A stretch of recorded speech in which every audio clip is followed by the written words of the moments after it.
सभी को मेरा नमस्कार। हम अध्ययन कर रहे हैं समावेशी विद्यालय का निर्माण। इस पेपर के अंतर्गत आज हमारा टॉपिक रहेगा यूनिसेफ एवं विकलांग समझौता। जो ये यूनिसेफ अंतर्राष्ट्रीय संस्था है, उसके द्वारा विकलांगों के बारे में एक समझौता किया गया था। उस समझौते का हम अध्ययन करेंगे और ये समझौता जो विश्व के विकलांग दिव्यांग बच्चे हैं उनके लिए किया गया था। तो यूनिसेफ को हम इंग्लिश में यूनाइटेड नेशंस चिल्ड्रंस फंड के नाम से जानते हैं और हिंदी में संयुक्त राष्ट्र बाल कोष के नाम से इसको जाना जाता है।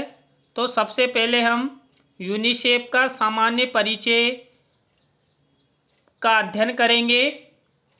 जो यूनिसेफ है, इसकी स्थापना 11 दिसंबर 1946 को हुई थी और इसकी स्थापना का उद्देश्य द्वितीय विश्व युद्ध में नष्ट हुए राष्ट्रों के नागरिकों के बच्चों को खाना एवं स्वास्थ्य सुविधाएं उपलब्ध कराना।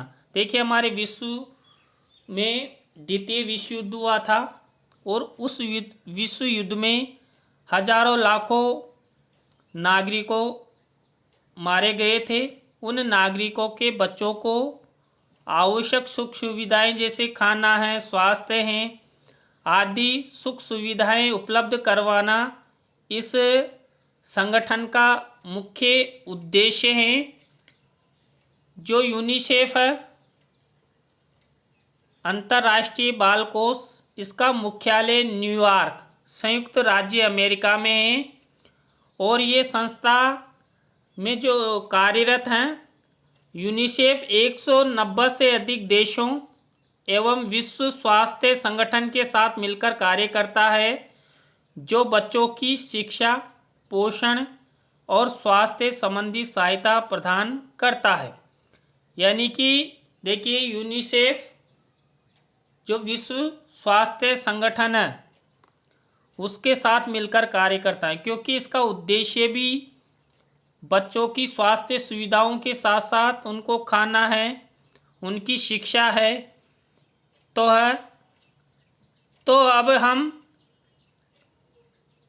अध्ययन करते हैं कि जो यूनिसेफ है उस यूनिसेफ की वर्तमान प्राथमिकताएं क्या है कि वो पूरे विश्व में क्या दें जिससे विश्व का भला हो सके। सबसे पहली प्राथमिकता है बच्चों का विकास। यूनिसेफ का प्रथम प्रयास है कि वो बच्चों का विकास करे। बुनियादी शिक्षा, यानी कि बच्चों को आवश्यक जो बुनियादी शिक्षा है उसकी जो आवश्यकता है उस आवश्यकता को यूनिसेफ द्वारा पूरा किया जाए। लिंग के आधार पर समानता, पूरे विश्व में अधिकांशतः लिंग के आधार पर असमानता दिखाई देती है। उस असमानता को समानता में परिवर्तित करना, भेदभाव को खत्म करना यूनिसेफ की वर्तमान प्राथमिकताएं हैं। नेक्स्ट है बच्चों का हिंसा से बचाव। देखिए, कई बच्चे हिंसा का शिकार हो जाते हैं, कई के माता पिता द्वारा मजबूर किए जाते हैं, कईयों के समाज के द्वारा मजबूर किया जाता है, उन पर हिंसाएं होती है। तो उन सब से बच्चों का बचाव यूनिसेफ की प्राथमिकता के अंतर्गत आता है। शोषण, बालकों का शोषण रोका जाए। देखिए, आपने देखा होगा कई बच्चे ऐसे होते हैं जो 18 साल की कम एज के होते हैं और ऐसे कठिन कार्य या खानों इत्यादि में काम करते रहते हैं। तो हमारी भारत सरकार ने भी इन पर रोक के लिए हमारे संविधान में कानून बनाया है और यूनिसेफ ने भी बच्चों के शोषण को रोकने के लिए अपनी प्राथमिकताएं रखी है। बाल श्रम का विरोध। देखिए, जितने भी बच्चे 18 साल से कम उम्र की, यानी कि देखिए 14 साल से कम 14 साल की कम उम्र के बच्चे अगर कोई भी किसी भी तरह की कोई मजदूरी करते हैं तो हमारा भारतीय कानून भी निषेध करता है। और यूनिसेफ की प्रथम प्राथमिकता है कि बाल श्रम का विरोध करना, उसको रोकना, HIV एड्स और बच्चों के अधिकारों के वैधानिक संघर्षों के लिए कार्य करना। यानी पूरे विश्व में जो HIV एड्स है और बच्चों के अधिकार हैं उनके लिए संघर्ष करना यूनिसेफ की वर्तमान प्राथमिकता है। तो हमने इन 7 प्राथमिकताओं के बारे में अध्ययन किया जो यूनिसेफ की फर्स्ट प्रायोरिटी है और उनके द्वारा बालकों का विकास किया जाता है। इसके बाद हम अध्ययन करते हैं यूनिसेफ एवं विकलांग समझौता। देखिए जो यूनिसेफ एवं विकलांग समझौता है ये संयुक्त राष्ट्र संघ की महासभा द्वारा दिसंबर 2006 में अपनाया गया था, जो विश्व भर में दिव्यांग व्यक्तियों के मानव अधिकारों पर समान पहुंच नहीं होने के कारण ये अपनाया गया था। यानी यूनिसेफ और विकलांग समझौता होने का मुख्य कारण ये था कि विश्व भर में जितने भी विकलांग व्यक्ति हैं उन पर मानव अधिकारों पर समान पहुंच नहीं हो पा रही। कुल मिलाकर उन दिव्यांग, उन विकलांग व्यक्तियों को मानव अधिकार नहीं मिल पा रहे थे।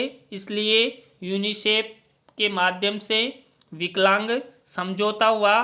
इसमें पहला है विकलांग समझौता होने के जो मुख्य कारण है उसमें पहला है विकलांग समझौता विकलांगों के संबंध में विश्वविद्यालय पीठ मानवाधिकार समझौता। यानी जिस तरह विश्वविद्यालय हेड होता है उसी तरह यूनिसेफ हेड है और उसके माध्यम से ये समझौता हुआ था जो विकलांग व्यक्तियों के मानव अधिकारों को स्पष्ट करता है। जो विकलांग समझौता हुआ था यूनिसेफ और तो वो मानव जो विकलांग है उनके मानव अधिकारों को स्पष्ट करता है। यह समझौता सामान्य व्यक्तियों के समान ही विकलांगों को भी मानव अधिकार प्राप्त कराने के संबंध में हुआ था। जितने सामान्य व्यक्ति, सामान्य बालक है, उन्हीं के अनुसार जितने अधिकार सामान्य व्यक्तियों एवं बालकों को मिले हुए हैं उतने ही अधिकार ये समझौता दिव्यांग बालकों, विकलांग बालकों को दिलाने में सहयोग करता है। प्रत्येक देश की सरकारों को ये समझौता विकलांगता संबंधी बाधाओं को दूर करने के संबंध में बताता। यानी पूरे विश्व में जितने भी देश हैं उनकी सरकारों को यूनिसेफ के माध्यम से विकलांगता संबंधी बाधाओं को दूर करने के संबंध में बताता है कि आपके द्वारा विकलांगों की जो समस्याएं हैं उनको आप इस प्रकार दूर कर सकते हैं। तो देखिए अब अध्ययन करते हैं विकलांगता समझौते द्वारा विकलांगों को प्राप्त अधिकार। जो विकलांग समझौता हुआ था उस विकलांग समझौते द्वारा विकलांग, दिव्यांग बालकों और व्यक्तियों को क्या क्या अधिकार प्राप्त हुए थे। जिंदगी जीने का अधिकार, देखिए सामान्य बालकों और व्यक्तियों के समान ही विकलांग व्यक्तियों को भी यूनिसेफ द्वारा जो विकलांग समझौता हुआ था उसमें अधिकार प्रदान किए गए थे। उनमें जिंदगी जीने का अधिकार, यानी जिंदगी जीवन जीने का अधिकार सभी व्यक्तियों को है, चाहे वो सामान्य बालक हो या दिव्यांग बालक हो। नेक्स्ट है खतरों व आपातकालीन स्थितियों में सुरक्षा का अधिकार।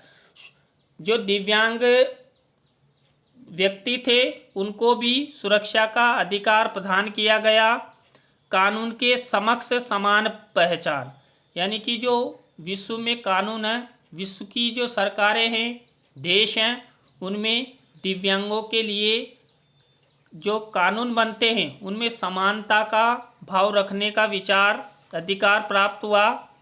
व्यक्तिगत गतिशीलता का अधिकार, यानी कि विशेष रूप से जो दिव्यांग बालक है उनकी जो क्रियाएं हैं उनके बारे में अधिकार उनको दिया गया। न्याय तक समान पहुंच, स्वतंत्र रूप से रहने एवं समुदाय में शामिल होने का अधिकार।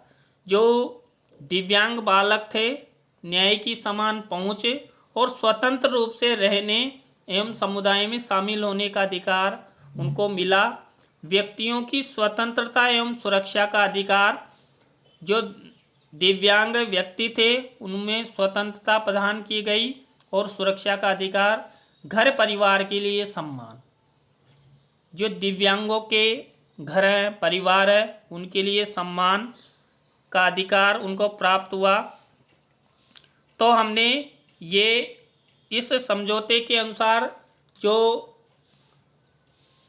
अधिकार पढ़े। इसके बाद है शोषण, हिंसा तथा दुर्व्यवहार से स्वतंत्रता, यानी दिव्यांगों के जो शोषण होता था, दुर्व्यवहार होता था, उससे छुटकारा पाने के लिए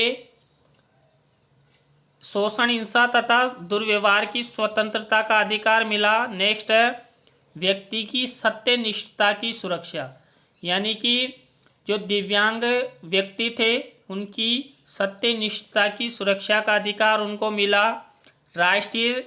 राष्ट्रीयता संबंधी स्वतंत्रता का अधिकार, यानी कि देखिए हम जिस देश में रहते हैं उस देश की राष्ट्रीयता हमें मिली हुई होती है।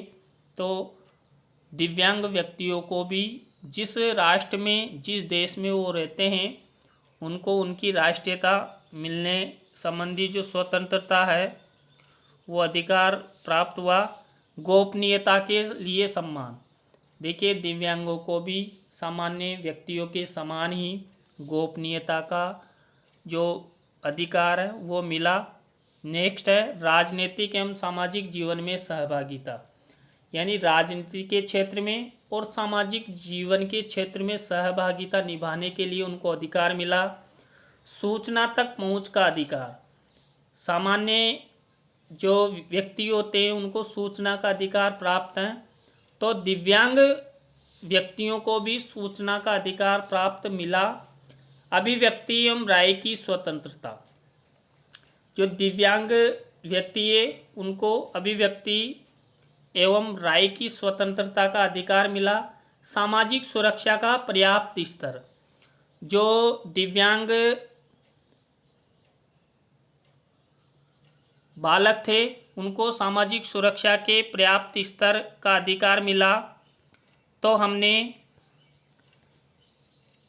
इसके बाद यातना अथवा कुंठाओं से अमानवीय व अपमानजनक व्यवहार या दंड से स्वतंत्रता, यानी कि दिव्यांगों पर कोई भी यातना करता है, कुंठा से ग्रसित करने के लिए कोई ऐसा कार्य करता है, अमानवीय घटनाएं करता है, अपमानजनक भाषा का प्रयोग करता है, उस व्यवहार से उनसे स्वतंत्रता का अधिकार दिव्यांगों को मिला। भेदभावों का अंत, यानी कि पूरे विश्व में दिव्यांगों के साथ जो भी भेदभाव किया जाता था उस भेदभाव को समाप्त करने का, अंत करने का अधिकार उनको मिला। शिक्षा, स्वास्थ्य, पुनर्वास, रहन सहन की उचित व्यवस्था, जो दिव्यांग बालक हैं उनको शिक्षा, स्वास्थ्य, पुनर्वास, रहन सहन की उचित व्यवस्था का अधिकार उनको मिला। सामाजिक सांस्कृतिक जीवन, मनोरंजन, विश्राम व खेलकूद में सहभागिता का अधिकार दिव्यांगों को मिला। तो देखिए यदि अभी तक आपने मेरे चैनल को सब्सक्राइब नहीं किया है तो शीघ्र सब्सक्राइब कर लें। मेरे चैनल का नाम है बीएड ऑनलाइन टीचिंग बाय छोटू लाल सैनी। अगर आप मेरे चैनल को सब्सक्राइब कर लेते हैं तो जब भी मैं वीडियो अपलोड करता हूं आपको तुरंत आपके यूट्यूब इनबॉक्स में मेरे वीडियो दिखाई देंगे और आप घर बैठे अच्छे से तैयारी कर सकते हैं। तो सभी मित्रों और बीएड प्रशिक्षणार्थियों को अंत तक बने रहने के लिए बहुत बहुत धन्यवाद। कल फिर नए टॉपिक के साथ हम फिर मिलेंगे। Thank you.